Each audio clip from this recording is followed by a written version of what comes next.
So let's start with Tuesday's challenge.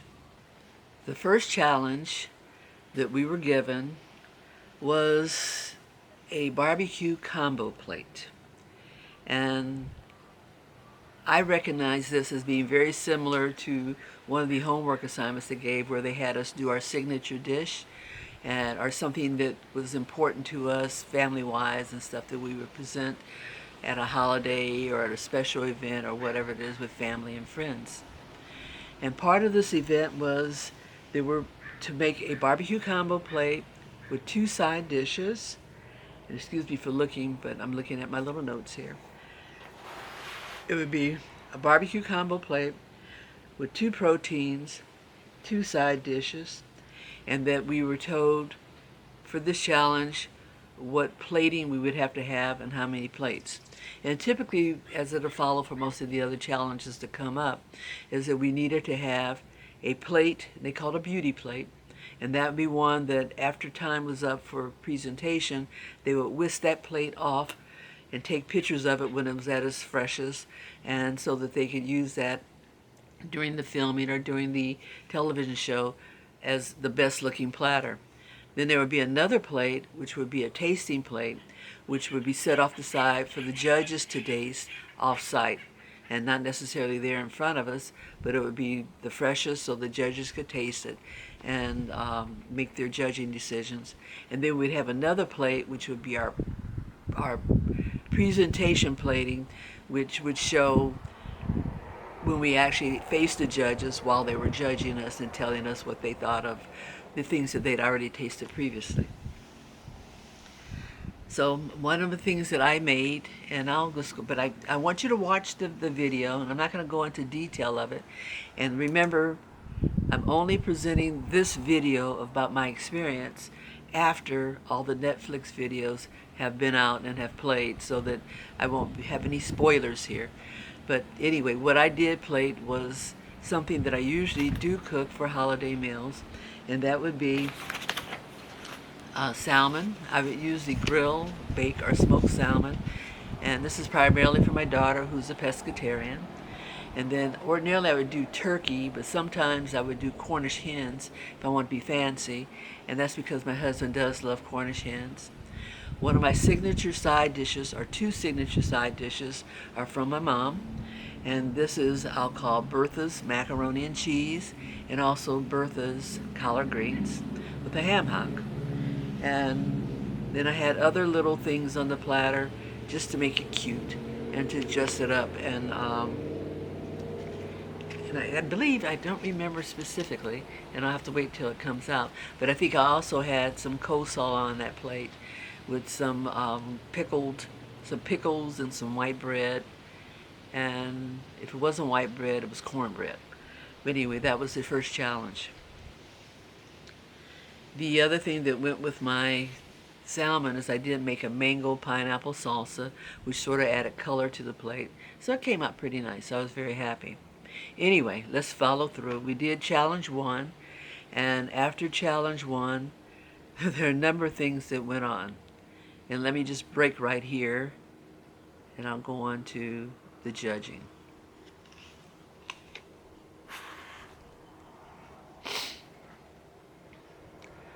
During the challenges, they're very, very stressful. And let me see, even though you know what you're cooking because you've outlined it once they've given you the challenge and you know what you're going to put together, it's very challenging because you then have producers and cameras who are in your face all the time.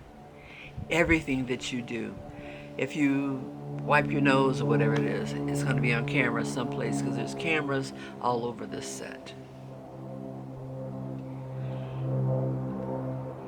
In filming, the stress is involved because for myself, I'm used to cooking and focusing directly on what I'm cooking. I'm not used to talking and explaining what I'm doing or anything like that to others, or taking my attention away from actually what I'm preparing. So there's always going to be a producer there who's going to be asking you questions which you answer not as if they asked you the question, but a question that you're answering as if you were going to say it anyway.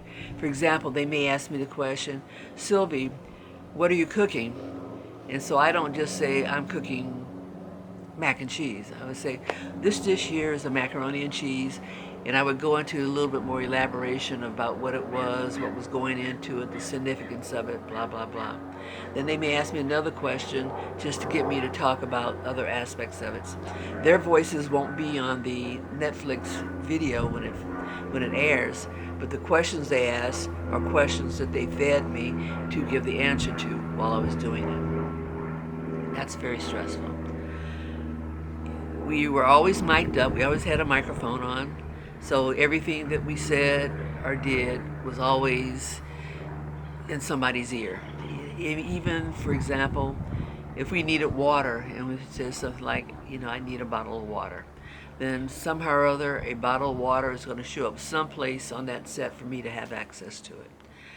If I go into the pantry and there's something not there, and I say, where is the such and such, somehow or other somebody from culinary is going to find a way to get to me off camera and to show me where it is in the pantry. There's something missing, they'll provide it for me, that type of thing. So you're always on mic, anything you want. I remember one example. There was something that I needed that was in a pantry, and I walked in the pantry and it was all gone, and I used an explicit word to say, blank, Tina took all the chicken. And with my hands up like, ah! And by the time I got back to my cooking area, chicken was there. So they heard me and they provided me with the chicken. So that was a good aspect of working on the site. The cameras, as I said, were always there. So if you're putting anything into the smoker, if you're taking anything out of the smoker, if you're mixing anything, if you're doing anything, they want it on camera. So you get used to saying, I'm getting ready to go outside to the smoker and I'm getting ready to do such and such, so that a camera would for sure be there to film you opening the smoker or closing the smoker or doing whatever. If you were going into the pantry, there was a camera there with you, and they were taking pictures of you getting whatever you wanted out of the pantry and walking back to your site. There were certain paths we had to take around the kitchen area because the cameras were always in the middle, so we couldn't go through the middle. We'd have to go around the edges of the kitchen area to walk to the pantry, or even to walk to the bathroom, or to walk outside to go to the refrigerator, the meat refrigerator. There were refrigerators set up in the pantry. There were 3 of them in there, and they were all fully stocked. And let me go into, at this point in time, the kitchen cooking areas. The first time we saw this set, it was just fabulous. There are 2 cooking areas. Inside a big barn, there were 8 sets of cooking areas, one for each of us. And it was a big counter. We had a stove, an oven, another counter. We had a refrigerator. We had shelving with all sorts of things that you would need, sugars and molasses and vinegar and you name it, it was there. Oranges and onions and limes and lemons, etc. All there. Inside the refrigerator, there were all sorts of vegetables, cabbage, lettuce. Oh God, every day it would change. You'd have milk, buttermilk. There was butter in there. There was yogurt. There was sour cream. There was cream cheese. Everything was set up there in each individual refrigerator. Cooking equipment-wise, at each indoor barn cooking station, there were bowls and pans and kitchen gadgets. They had their own set of knives. If you didn't want to use theirs, you could use your own if approved to bring. There were paper towels, there were gloves. Anything you can imagine in a kitchen was set up in each individual's area. Then outside, there were 8 smoker grill cooking areas for each of us. And the first day we had access to the Lang reverse osmosis, not osmosis. The first day we had access to the Lang, the reverse flow cooker. We also had a big green egg. There was also a Traeger out there the first day, and a Traeger pellet smoker, in addition to I'm trying to remember if the pit barrel was there or the vortex. As one or the other of those was set up. And we had a counter there with more cast iron type equipment. We had bowls. We had also some kitchen gadgets out there. We had grill items that we used to get things on and off the grill.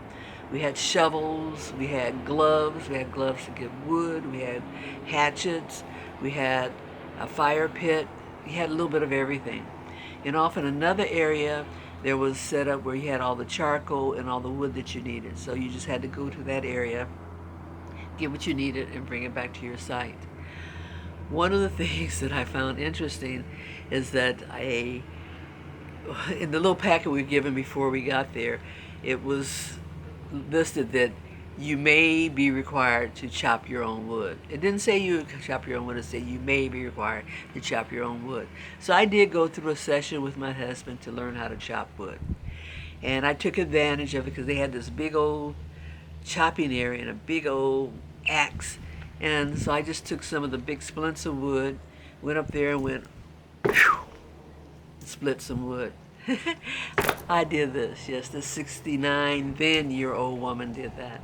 And what the significance of that is that of the 8 of us during this competition, there were 2 guys who made it clear that they couldn't chop wood because they had some shoulder thing or some neck thing or back thing. And I'm thinking, they were 40-ish, and here I am 69-ish, and I can chop wood and you can't? But anyway, long story short, I did it, they didn't. Exhausting was going to get the wood or charcoal, for your pits. And what we learned early in doing these challenges is that you always want to get your fires going and burning and get them stabilized before you start any other part of the process. And even though you knew you were going to cook on one specific smoker or vessel, you always lit as many of the ones that were out there as possible, because you never knew when you needed to go from one to the other, because you needed a temperature a little higher, or you needed the temperature a little lower, or you wanted to finish off something. So a lot of the cooking was done on multiple vessels. And I'd like to say that for all of us, the primary cooker that we use for most of the challenges was that reverse flow Lang. And that's because of the surface area and the ability to control the temperatures in it, because of the lower grade having different temperatures versus the higher grade, so you can change your temperatures all along. And those were the cookers in the cooking area. Let's go back to challenge 1, and I'm just saying that not because I want that on tape, but just so I know where I am in this video.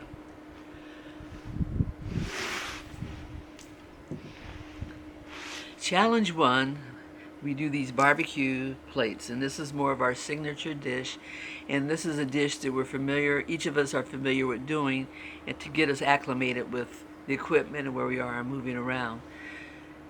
So one of the things that the producers do push also is that we communicate with each other during the cooks. And they would come up to us and say, hey, Sylvie, ask Rashid how he's doing with his blah, blah, blah. And that was our conversation between Rashid and I, and the cameras would focus in on that conversation that we had between each other regarding that cook. And it could be simple as, what are you making over there? Or just general conversation of, how you feel about the challenge, what's going on in the challenge, just any general conversation, which also showed that we were communicating with each other, and that, it's sort of like how family-like we were, and talk with each other. And I have to say this on camera because after, or somewhere, be it this first challenge, we knew that somebody was going home that night or that evening, and you didn't want it to be you. And as long as your cook was going along okay, you had a good idea, okay, I'm doing okay, so I'm a contender. You also have in mind the person that you just know is going home first. And this is just based upon generally what's going on in the cook, how that person's interacting with everybody, and because we're tasting each other's food around, you get an idea of what someone cooked, what it tastes like, the texture of it, the appearance of it, even before the judges. So in going through that challenge, I already formulated in my head who I knew was going home. And I'm not going to say it here because you can watch Challenge 1 and you'll find out that I was right. But there are just certain things that I find out in cooking barbecue over time with my experience. And goes before this show, before doing any of this taping. One of the things that's very important when you're doing competition, barbecue or competition, anything, is that whatever you do, it is to please the judges. It is not what you like. It is not what your family like. It is not what your friends like. It's what the judges want.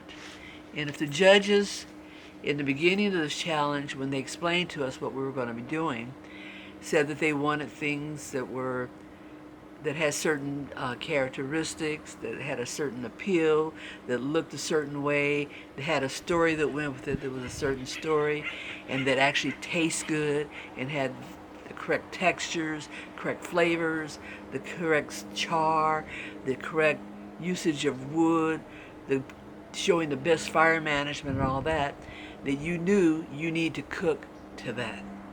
And that may not be what you do at home. It may not be what you do with your friends. Your friends and your family may love it. However, it doesn't mean that these judges are going to love it. I found that out long time ago, that you cook to the judges. You cook to what you know they will like. And in tasting some of the foods that were being cooked there during the time of the challenge, I remember one of the producers coming up to me and asking me, what did you think about blah, blah, blah, blahs, whatever they cooked. And I mean, truly, this is on camera, the camera's in my face, and the producer, so I had to say, in terms of not answering the producer, but saying something like, well, I know I'm not going home first because the blah, blah, blah, the blah, blah, blah, blah cook, not gonna make it. That type of conversation. And I knew. And if you're watching this, I'm sorry, but I knew. Anyway, that's challenge 1. I did make it through the first challenge, and so next, after we went through that judging, it's on to the next challenge. I'm going to take the time to describe a little bit more about what it's like when you're filming something, in addition to cooking it and presenting it to the judges, what the cameras expect of you. And for a show like this, the camera wants to have a view of every aspect of what you're doing, from one side, from the other side, from the back, from the front, from the top. And so you may be asked to repeat something over and over and over again so that the camera gets all of those angles.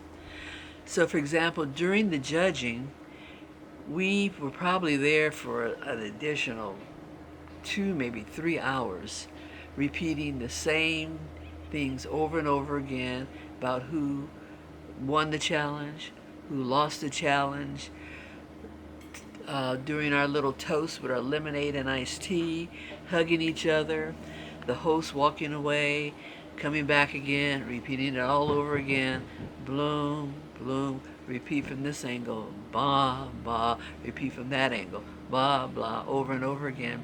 And you had to keep the same energy level in you and the same presentation-wise, because they may use different aspects of all that to go into presenting that part for the camera.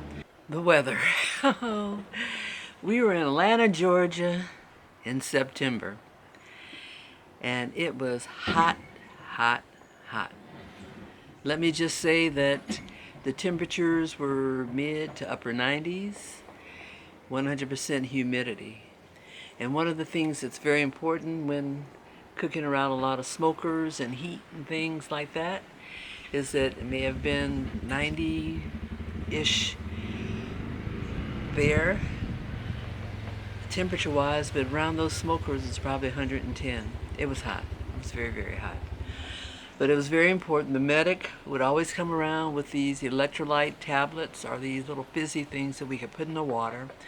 And someone's always shoving water at you, trying to make you drink.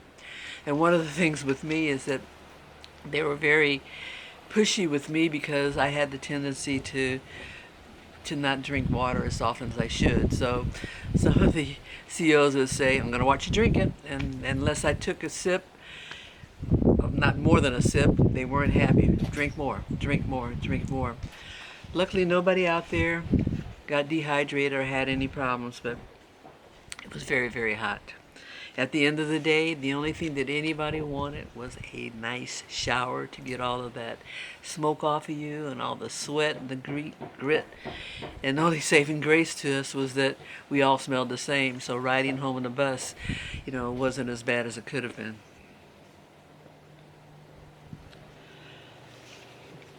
Food. How did we eat? I mentioned earlier that it was very important to all the handlers or COs that we eat, and so they would always call us and ask us what we wanted for lunch or dinner if we weren't on the set to eat, and they would go out to get what we wanted, or they would take us as a group to varying places, for if it was early for a brunch, lunch or dinner, depending upon whether or not it was a shooting day and we were on the set. But we were always fed. The only money that we had to spend on anything was if we bought any incidental things, toiletries and things like that, or alcohol. Yeah, everything else as far as food was concerned, they would provide.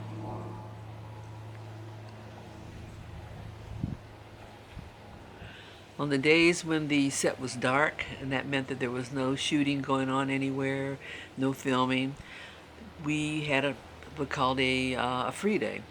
And a couple of times they would take us out to, the shopping mall. We went bowling. We went to this arcade and play varying games, just to have fun, just to get away from the hotel and do something different. Once again, we were with our COs. And it's funny because describe it as like when you're walking around in the mall and we're huddled together as a group with our COs.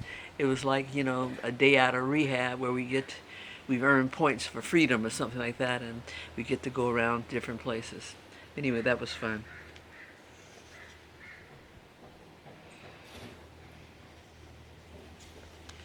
Who were the crew, or who are the crew?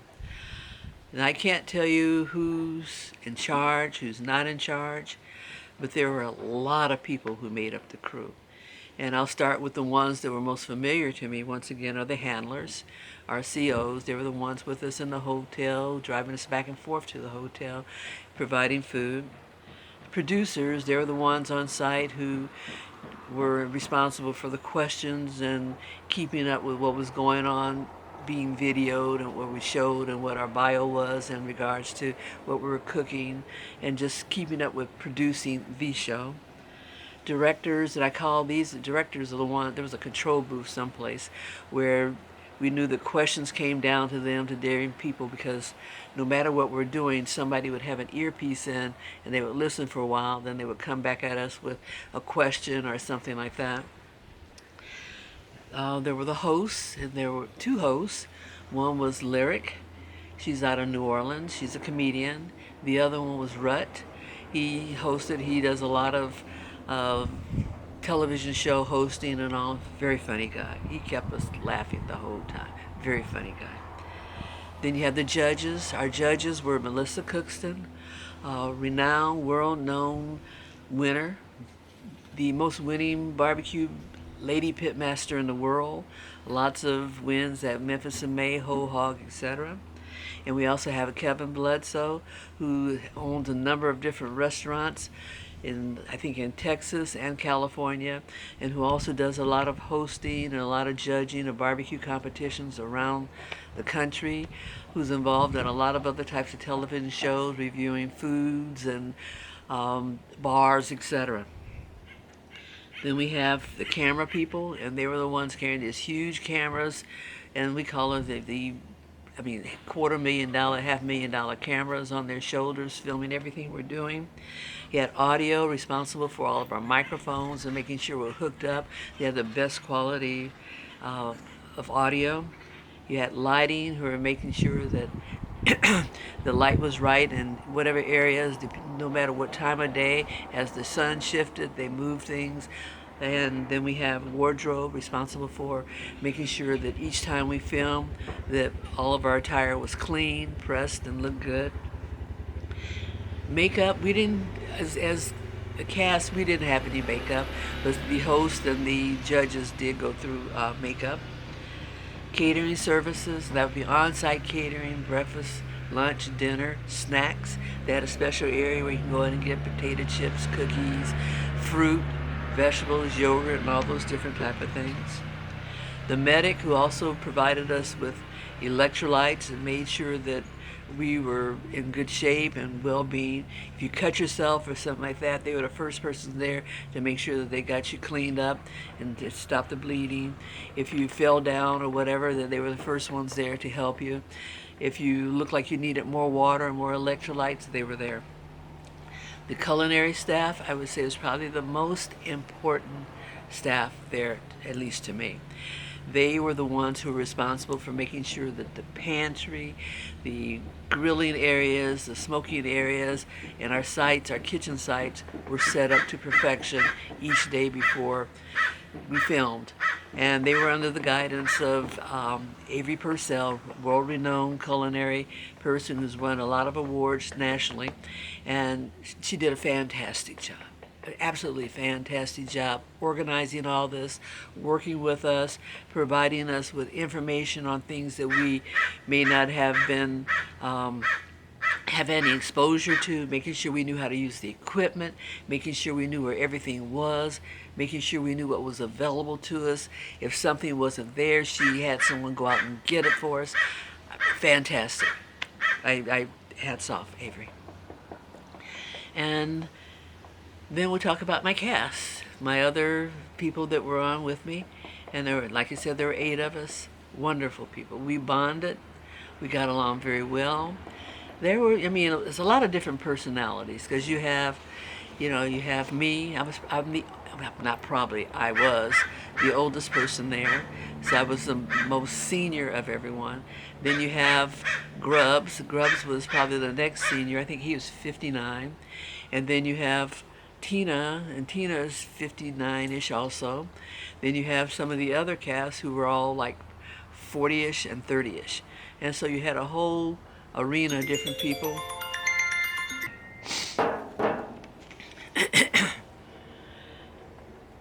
The cast represented a lot of different groups from all over the country. And one of the things I think is very important, and I want all of you to understand, is that we were represented as some of the top amateur home cook barbecue pit masters across the country.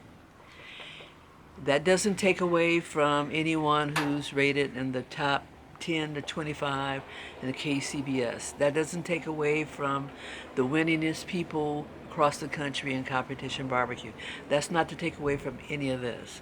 Once again, amateur home cook pit masters across the country.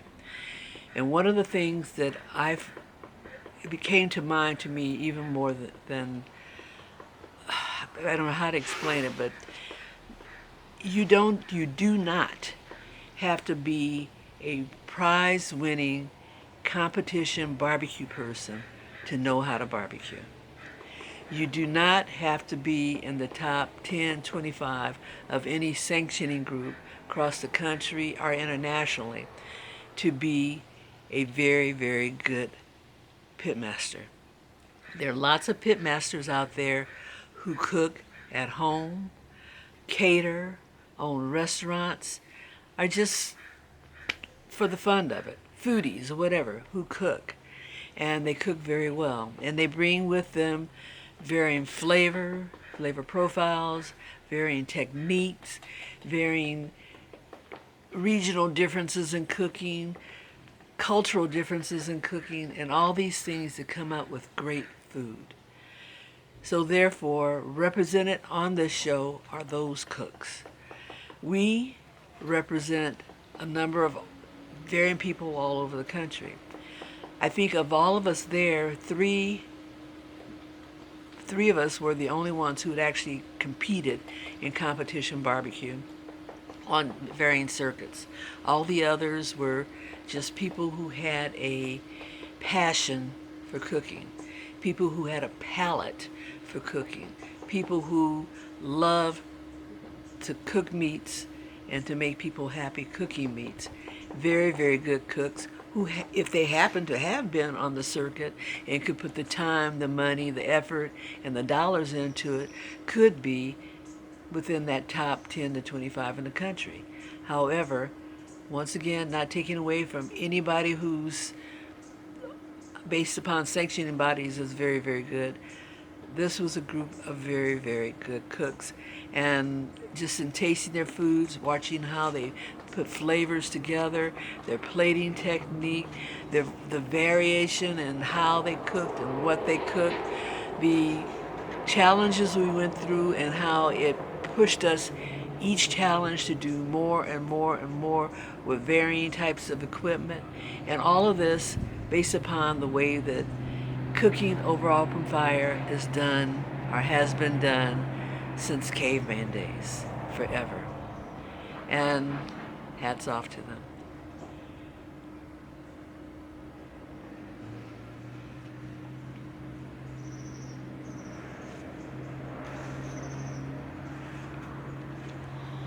Challenges.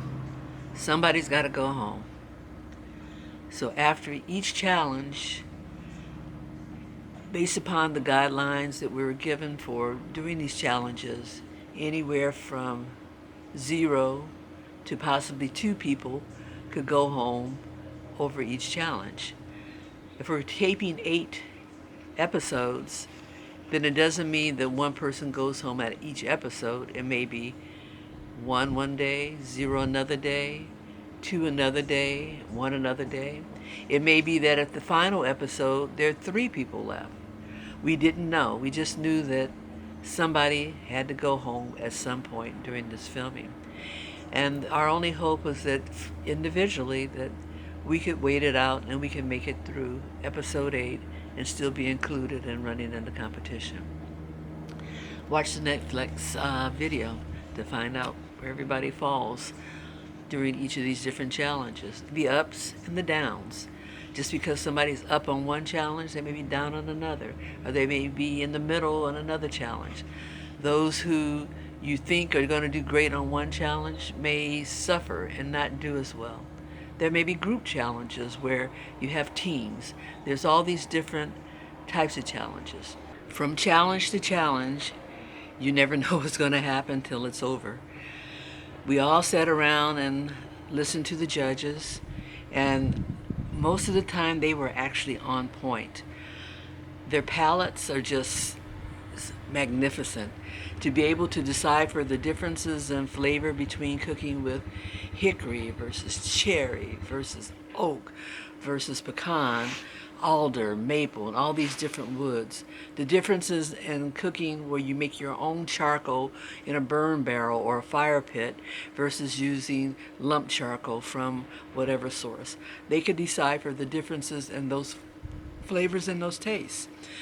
They could detail the differences in the layers of flavors and tastes. And these cooks were very, very good at the layers. It's not like in competition barbecue where you know you go out there and you do the same thing over and over and over again. You do your appearance, your taste, your texture. You know what the judges like. And for example, what I'm most familiar with, a KCBS type contest. And you know the flavors that you're going to be using are very similar because a lot of people are using the quote unquote renowned flavor of the week, herb of the week, rub, sauce of the week. In this arena and these challenges, each of these cooks brought out varying flavors from varying cultures, ethnicities. I mean, it was amazing. And some of the presentations and the equipment that we used to cook on it was fantastic. Nowhere else do I think I would have ever got the experience of going from barbecue from caveman days to the present, visiting what would have occurred during World War II versus slavery times versus something way back in the 1400s, 1500s. The equipment that was used, how it was prepared, the different types of meats that were known at those times, the different type of flavorings that would have been used at all those different times, the cookers that would have been used at those different times, from this part of the world, this part of the country, that part of the country. I got to experience all of that. And for that, I just feel so much more complete, for lack of a better word. It was amazing, and I can only wish that others could experience the same thing. Hard work, it wasn't easy. The challenges were very, very involved. The preparation and the timing and all that was very, very, exact and to the point. Hands up when you're finished, and that was it. What you get is what you got on the plate, and that's what went to the judges.